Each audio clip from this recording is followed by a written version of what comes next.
When David Moyes was rumoured to be leaving West Ham, one of the names associated and linked with the club was Thomas Tuchel. And a lot of us said, no. He's a naughty boy. He can have an argument on his own in a telephone box, that sort of thing. Anyway, it turns out that he has been appointed as England's new head coach. I do think this has been hurried somewhat by Lee Carsley's, what should we say, experimental formation, which saw him get his arse handed to him, let's put it that way, against Greece. But what does this mean for West Ham's England's potential players? Certainly Jarrod Bowen, possibly even Max Kilman. Gio, what were your thoughts upon hearing this? I think it's a really good appointment, actually. I mean, I'm not sure anyone wants to hear a Scotsman discussing a German taking the England job, but here we are. What a world we live in. But I genuinely think this is a fantastic appointment for England. And there's two reasons why. Reason number one, and I understand there's a lot of backlash about you hiring a German and it should be an England manager. I get it. It's not like I don't understand. I do get it. But then which English manager is there that would deserve the England job? You know, the best performing English manager at the minute is Eddie Howe. But could you appoint him being confident that he's going to yield success with the national team? I'm not so sure. I think he's a good manager and he may become a really good England manager. But at the minute, I'm not too sure. I think they've maybe done the best thing just to leave him be for now. And then you're looking at the likes of Kieran McKenna and stuff who done a good job with Ipswich Town, but I don't think it's quite, and the CVs aren't good enough for the England job as far as I'm concerned. So that's reason number one. And reason number two, as a Scotsman, when it comes to the major tournaments, and the proof is here, we've covered the major tournaments here in Hammers Chat. And I'll always say, I think England will go far, but not win it. You'll get to the semi-finals minimum, but you will not clinch that trophy.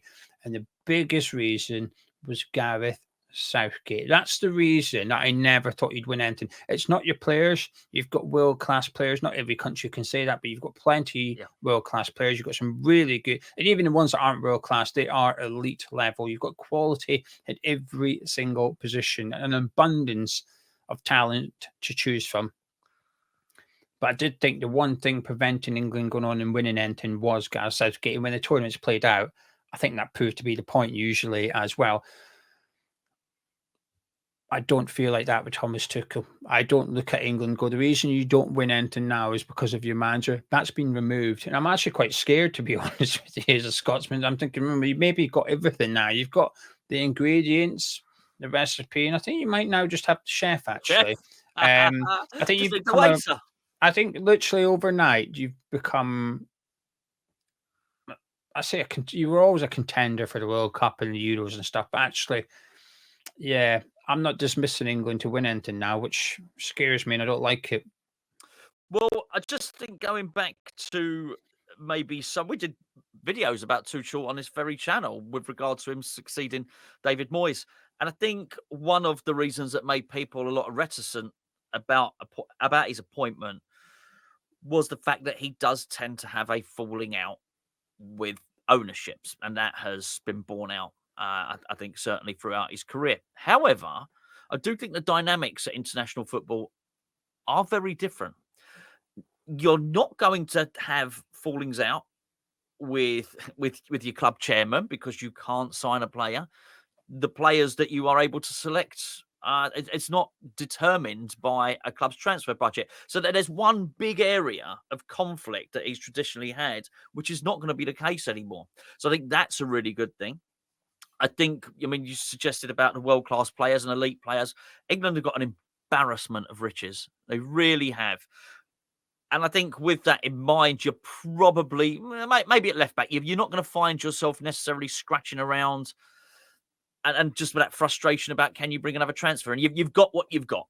And in England's case, it's pretty damn good. And as good as anyone, possibly, arguably France, maybe a bit better. But there's not much in it, that's for sure. I think we'll get, in the second part of this video, we'll get on to where it sort of stands for Jarrod Bowen and where it stands for Max Kilman. But as far as looking in on what has been the problem, and even looking at poor old Lee Carsley there, who had his sort of car crash it wasn't just performance, it wasn't just tactics. It was his interview against Greece where he admitted that the team had this new formation. We did 20 minutes in training on it. I thought, oh mate, and he looked very nervous. He looked like a rabbit caught between the headlights. It was very, very apologetic, very stuttery, very nervy in front of the cameras. But he seemed to be trying to create something where he could try and shoehorn all England's best players in there. England don't need that. England needs a manager who's not going to do that. This has been something which has plagued England for too long, even going back to trying to fit Lampard, Scholes and Gerrard into the same midfield too. I think just sometimes you've got to nail your colours to the mast. You're going to have to select your wingers, select your midfield and go with that, and just be able to say to some players who are going to be elite level players, sometimes even world-class players, and just say, you're going to have to be on the bench and that's it. And just go along the lines of that. I think that's going to be really, really important. But there are two players who I think have got a chance who are at West Ham, and certainly Jarrod Bowen. So Jarrod Bowen was omitted from the last England squad. He played the September internationals under Lee Carsley, came on as a substitute as a striker for Harry Kane. He was left out. I sort of understand it, as I say, embarrassment of riches. During the summer, we had a situation where Mark Gahey was playing as left centre-back, not really his position, but he played very well. Arguably England's outstanding performer there. But you would think eventually he will go and play right centre-back. Maguire's going to be offloaded, retiring, whatever, possibly not even selected.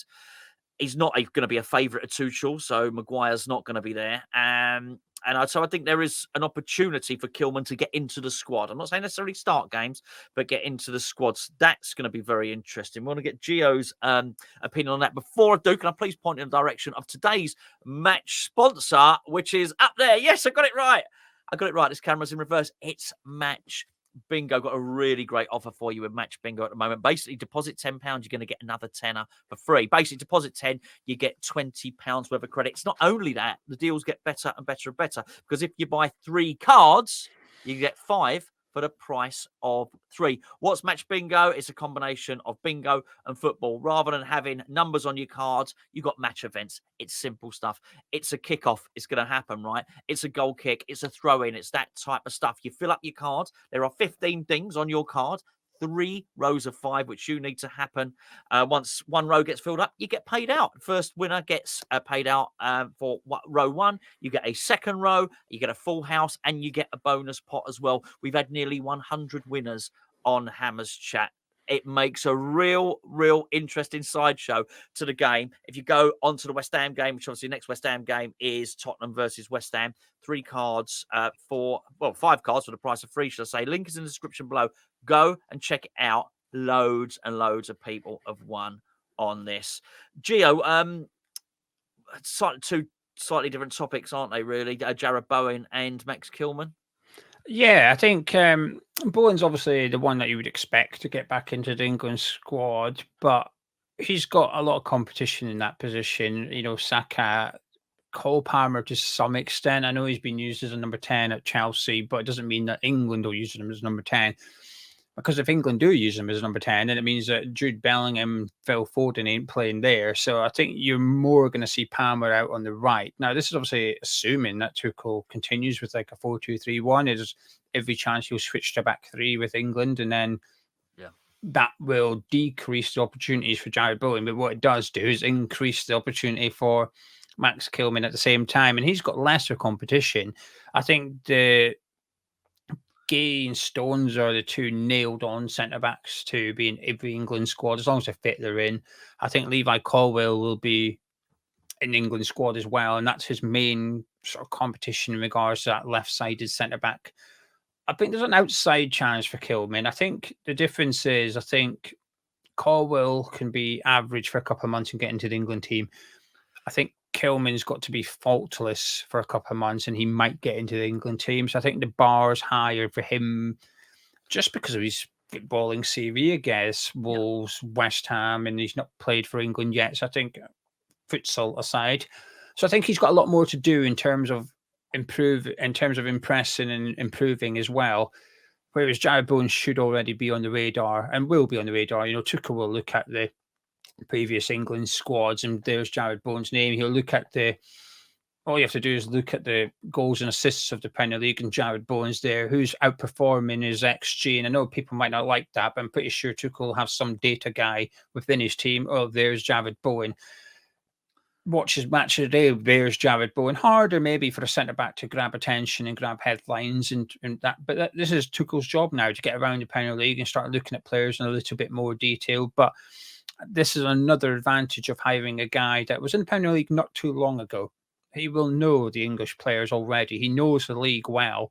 So he will already be aware of players that are in and around the England team, and that will include some of the West Ham players. But I think Bowen might get back in. Madueke, of course, is his competition as well. There's just a lot of players that can play that position that Bowen does. And I think that's his biggest. If he was a left winger, I think he'd have more chance of getting in if he was left-sided, right-footed. But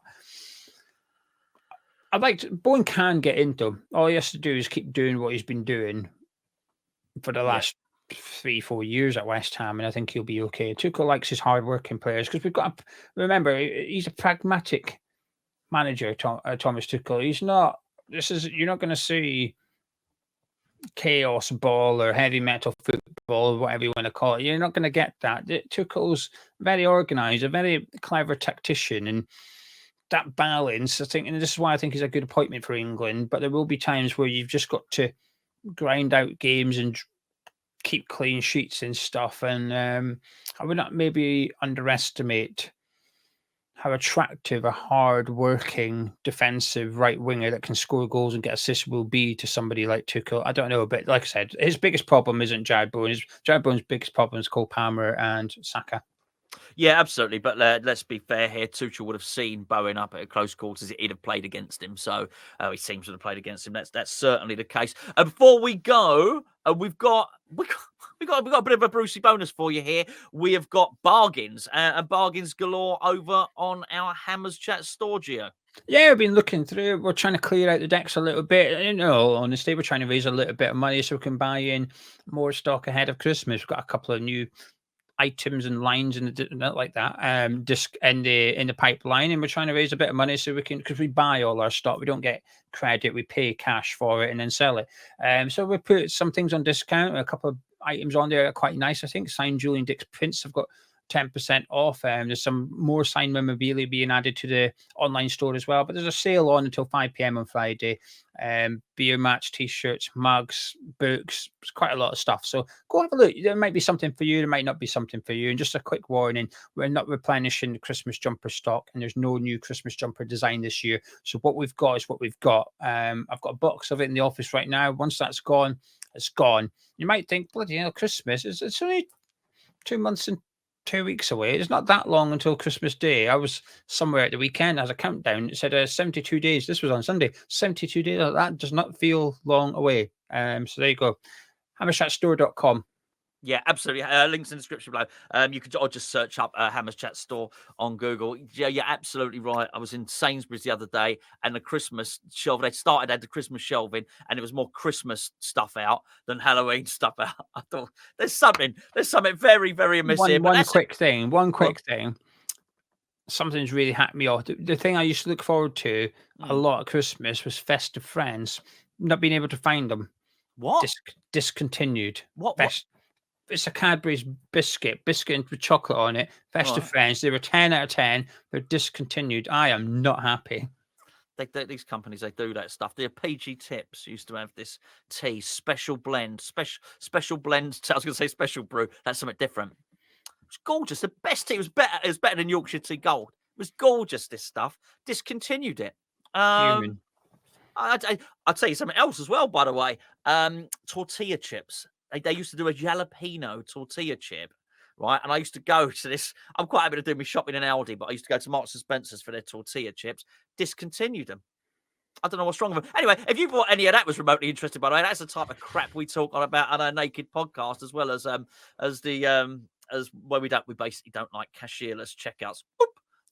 Unauthorized item in the bagging area, that sort of stuff. We got podcasts over on our Patreon where we discuss not football at all, and we go off on long tangents. So if you fancy joining us on Patreon, patreon.com/Hammers Chat. Up until that point, I guess congratulations, Thomas Tuchel. Not that he's going to be watching this.